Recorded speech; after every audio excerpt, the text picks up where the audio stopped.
Before retiring my clinical practice, as a psychologist, I found that some of the most powerful emotions that push clients into psychotherapy are deep feelings of shame. Over the years, I treated many individuals who, even though they experienced success in terms of education, career, family, social endeavors, nevertheless an inner destructive voice condemning them as inadequate or unworthy still would not be silenced.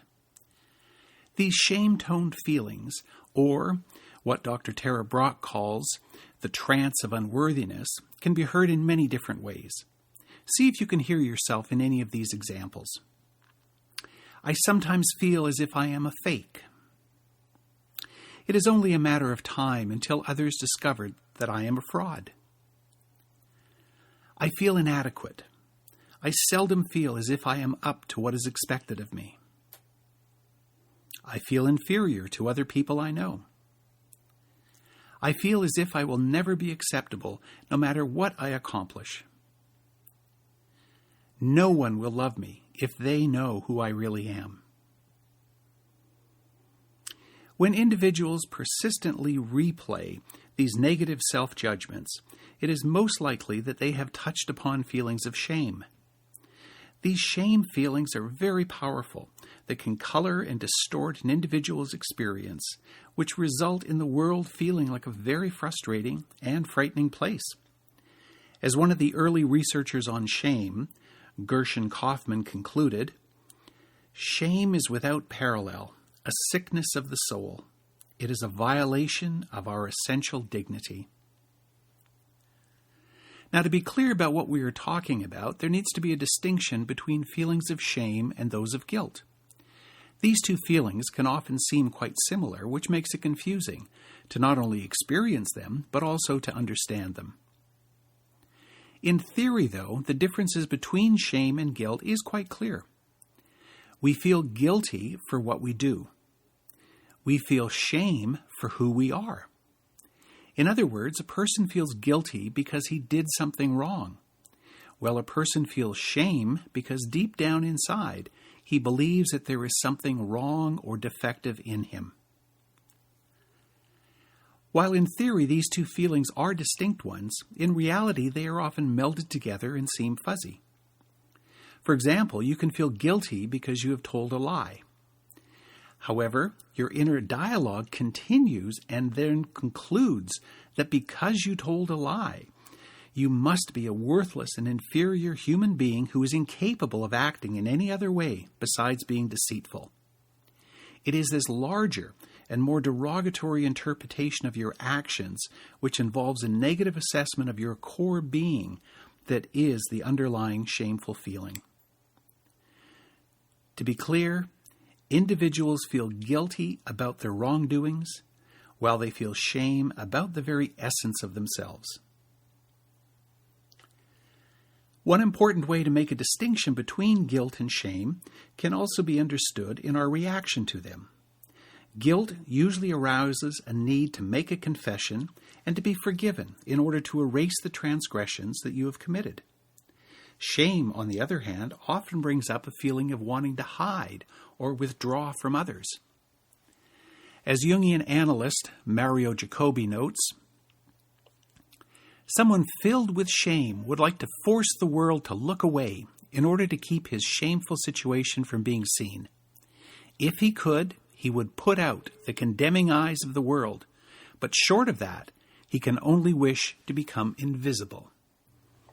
In addition, Dr. Andrew Morrison, a psychiatrist who has studied shame extensively, notes that it is not the feeling of shame itself which we attempt to conceal, but rather the underlying perception of unworthiness that is generating the shame. What is hidden in shame is often not unknown to the individual. In fact, with shame, it is what we already are aware of that causes us the greatest distress. That is, there is a sense, or rather a conviction and very strong belief, about ourselves that we find intolerable, which we attempt to manage by ignoring or turning away from it. Dr. Morrison believes that no other emotion induces concealment as consistently as does shame.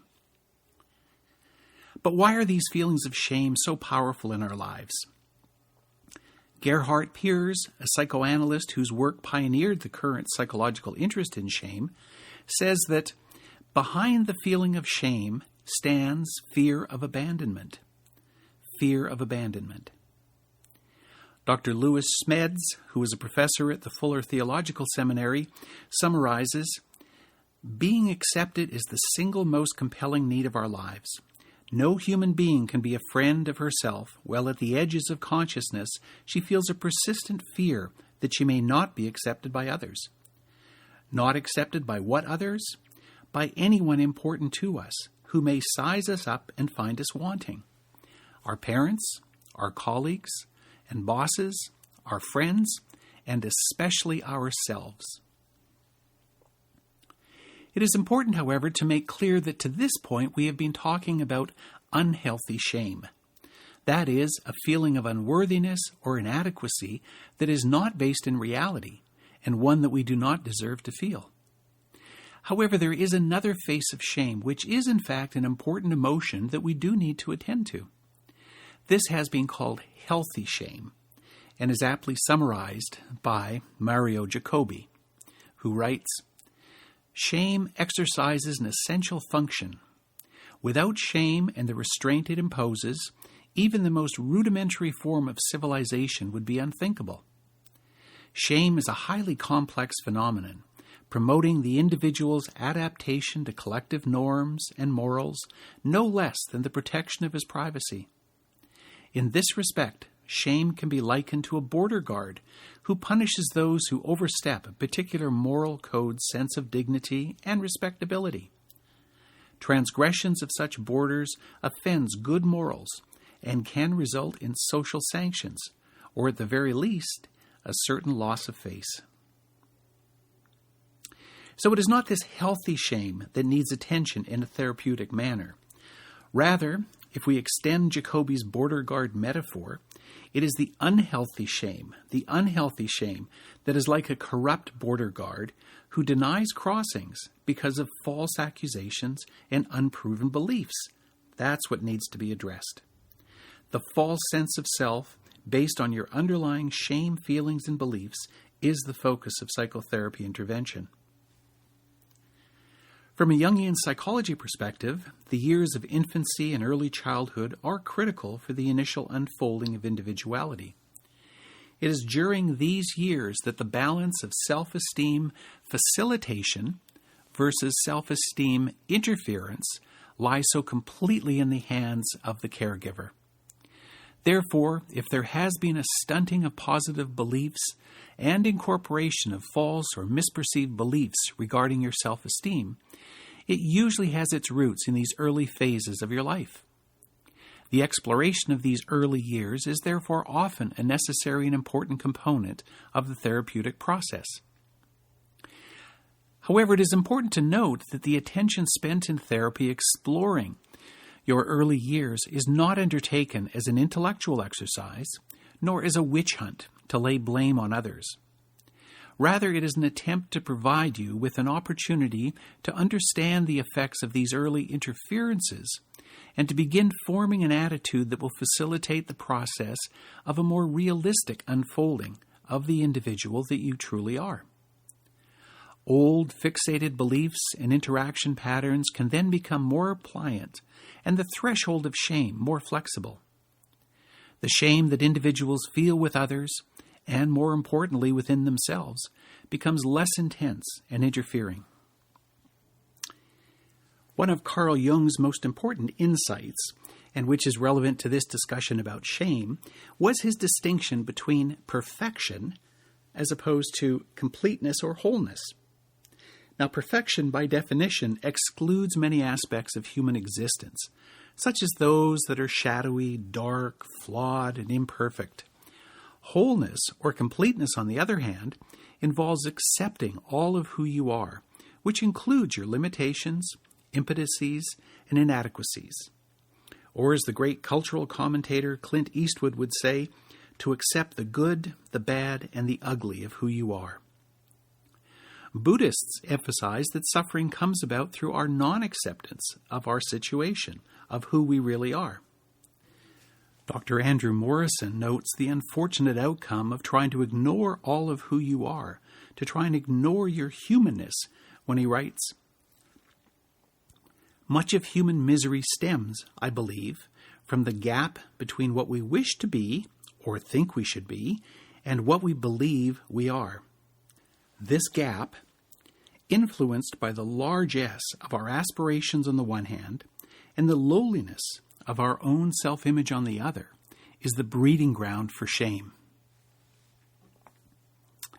Over the years, I've found that with the belief that there even is something called perfection, there is bound to be considerable tension between the striving toward it, clashing with one's acceptance of the reality of oneself, which includes each of our particular flaws and shadow aspects.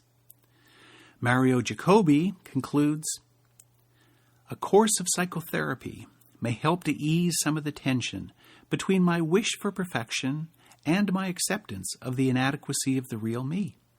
It may increase the possibility that I may achieve a livable balance time and again."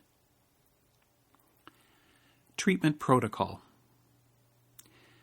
Over the years, while working with my own issues of shame, as well as with the many clients who have presented with shame-based identities, I've developed a treatment process which has proven to be quite effective.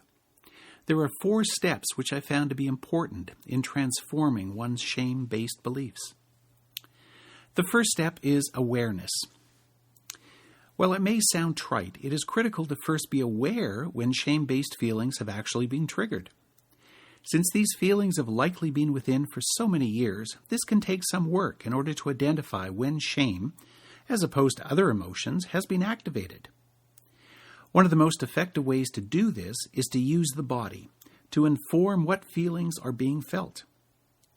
Individuals usually have a favorite body reaction to different emotions, such as having a tight chest, shallow breathing, constricted throat, averting one's eyes, painful belly, etc.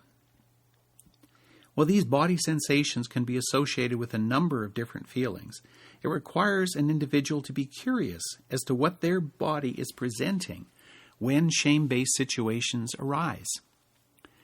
Mindfulness practice, with its emphasis of paying attention to each moment, is an effective way to identify how feelings of shame are held in the body.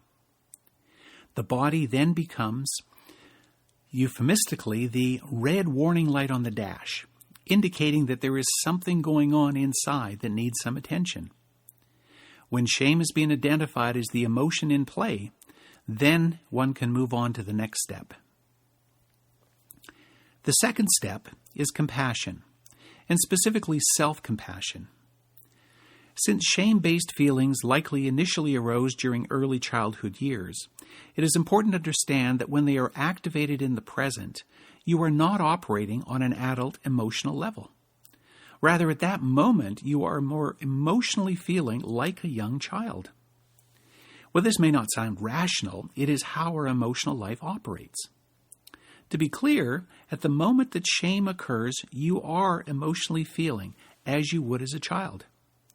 It is therefore important to initially self-soothe, just as you would with a small child who is feeling upset. This is done on an imaginal level, seeing yourself at a young age and being scared, hurt, sad, in pain. Using your mind's eye, you would then see yourself as an adult, soothing yourself as a child, such as holding your hand, hugging yourself, having sit on your lap, telling the young child that everything will be all right. Whatever you would normally do in real life to soothe an upset child. The intention at this point is to reduce the emotional valence that the individual as an adult is experiencing in order that the next steps can be undertaken. Now, the goal at this stage is not to expect to completely eradicate the charged emotional feelings that have arisen, because this is not realistic, but rather to just take down the heightened emotional functioning down a notch or two. I found that without this self-compassion and self-soothing, the heightened emotional state of the shameful feelings will negatively interfere with the next steps. The other aspect of self-compassion at this time is to understand that when these shame-based feelings originally began, you as a young child were not capable of fully understanding what was happening. For example, if you were called stupid by a parent over and over again, you as a child did not have the intellectual capacity to evaluate the situation to see what else may have led to this situation. That is, your parent may have been lashing out at you because of their own sense of frustration, or pain, or hurt, so that the negative judgment may have had nothing to do with you and who you really are. However, since you as a child did not have the reasoning abilities to consider alternative hypotheses, you simply had to conclude that there must be something wrong with you. To now, as an adult, to be able to see and comprehend that the you as a child, in order to make sense of your world, did not have any other option except to conclude that you were bad or unlovable or whatever the negative derogatory statement was. This can lead to an unfolding sense of compassion for yourself. The third step is right thinking. When the shame-based emotions are identified and through self-compassion reduced somewhat, it is then possible to challenge the beliefs that are underneath and driving the shameful experience. The central tenet of this step is to confront the inner critic or the inner judge that declares how unworthy or unlovable you are. It is these persistently critical and negative thoughts that feed the emotional shame-based reaction. While the inner judge may sound like someone from your past, such as a parent, a sibling, teacher, religious figure, friend, whoever may have in fact been very critical or harsh or even abusive to you, it is important to recognize that the maintenance of shame requires your active participation. The movement from hearing the judgments coming from others to understanding that they are perpetuated from within yourself is a major step to altering these self-judgments. In other words, you need to learn that these negative self-judgments are in fact coming from your own habituated and usually unconscious ways of being. But let me be clear that this is not meant to blame you for having these beliefs. Well, for that would only perpetuate your feelings of shame, but rather to recognize that since the negative inner judge comes from within yourself, you do have the potential to now challenge and change it. As Dr. Andrew Morrison observes, this internalization is important for all of us. We can only take responsibility for altering our views of ourselves from within.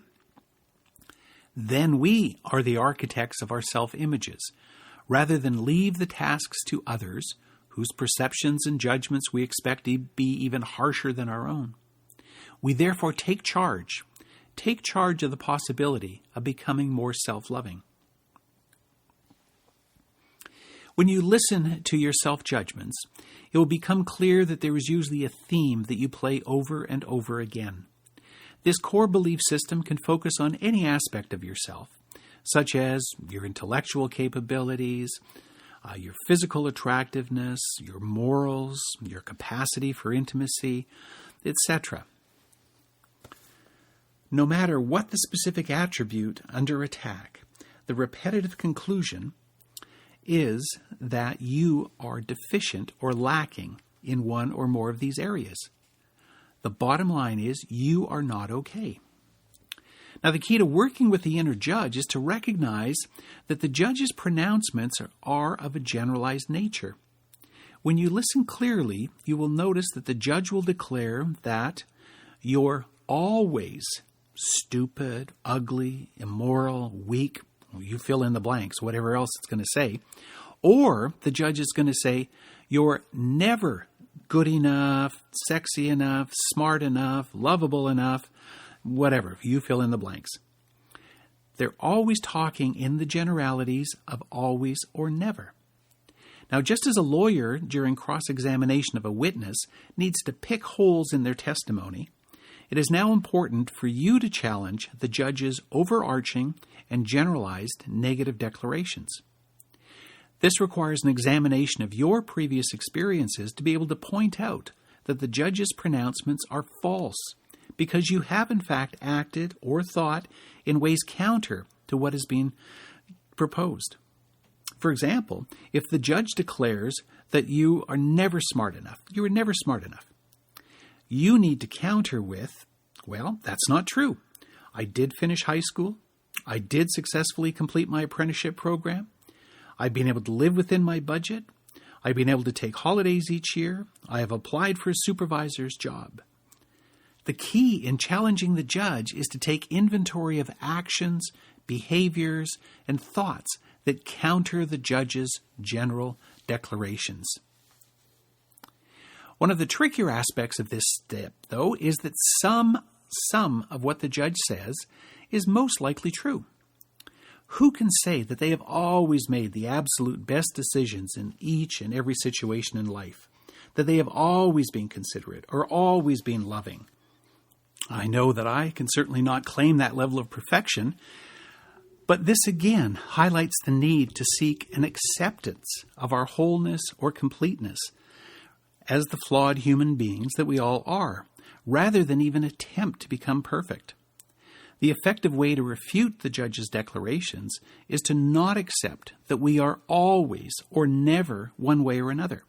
Yes, we likely have acted or thought in ways that the judge criticizes us for, but the reality is that we have also been able to act or think in healthier ways. The goal is to be able to develop a more flexible and realistic assessment about yourself. Now this leads to the fourth step, which is right action. After having challenged the false generalized beliefs that drive the shame-based feelings and identity, the next step is to act in a non-shame-based manner. As noted earlier, shame wants you to hide from the world in an attempt to avoid having others see what you believe deep down inside, which is that you are not good enough, lovable enough, competent enough, or whatever you've declared. To go through the first three steps and to then continue to hide, to avoid interacting with others or behaving in a healthy manner, would only be perpetuating the shame-based identity. Therefore, a critical component in treating shame is to then act in a healthy manner. For example, if you avoided a friend because of the possibility of them inquiring about how you did on an exam, which in fact you did not do well on, then to act in a non-shame-based way would be to actively seek that friend out, to not hide from the friend, to avoid the potential confrontation, the potential for them to see what you believe inside, which is that you are not good enough. Now, it's important to recognize that this last step is often the most difficult one to carry out. It takes courage and strength to present yourself in the world with your head held high and willing to look others in the eye after having lived for so many years under the mistaken belief that you are simply deficient or defective. To stand up and declare to the world that I am okay is a critical step to combat the destructive aspects of shame. Now, in summary, my treatment protocol of shame-based identity involves physical, which is the awareness that you are experiencing shame, emotional, compassion and self-compassion, cognitive, which is the right thinking, and behavioral, right action components. Well, I know through my own clinical experience that this treatment process can successfully change one's identity from a shame-based one to a healthier self-concept. It does take effort and commitment. The process of working with shame can be a long and painful one, with many setbacks of reverting to shameful feelings and behaviors. These shame-based feelings did not become habituated ways of thinking and behaving overnight, so you shouldn't expect them to retreat in the blink of an eye.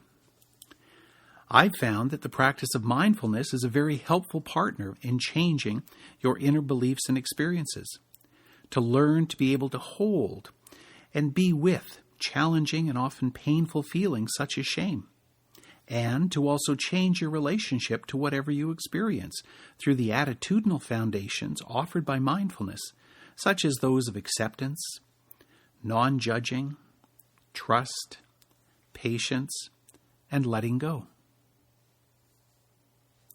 Before ending this podcast, however, I also want to re-emphasize the concept of wholeness or completeness that is our human developmental goal.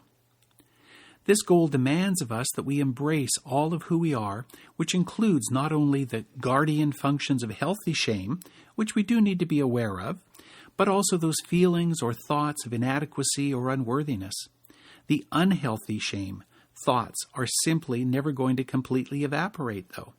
To believe that one will never have another shame thought cross their awareness is to continue to hold on to the erroneous goal of perfection, which, as discussed earlier, is simply not possible. So know that even with this treatment protocol, the reality is that shame-based feelings will arise. However, you can be in a different relationship with them. My own struggles and experiences with shame, as well as those of my clients and friends, is that what we can realistically hope to achieve is an attitude of acceptance for all that we are, our wholeness. This means that we can have a different relationship with these intrusive, shameful aspects of ourselves. Yes, they can still arise, but you no longer have to slavishly believe and follow their dictum about your unworthiness, unlovability, incompetence, or whatever it says. Through mindfulness, we can acknowledge them as simply being thoughts that have arisen without being disabled by them. After all, they are only thoughts that we created as young children to try and understand our place in this world. Just as we can let go of our childish belief that there really is a physical line etched all around the earth that we call the equator, we can also learn to feel when shame arises. We can soothe our pain and hurt with self-compassion.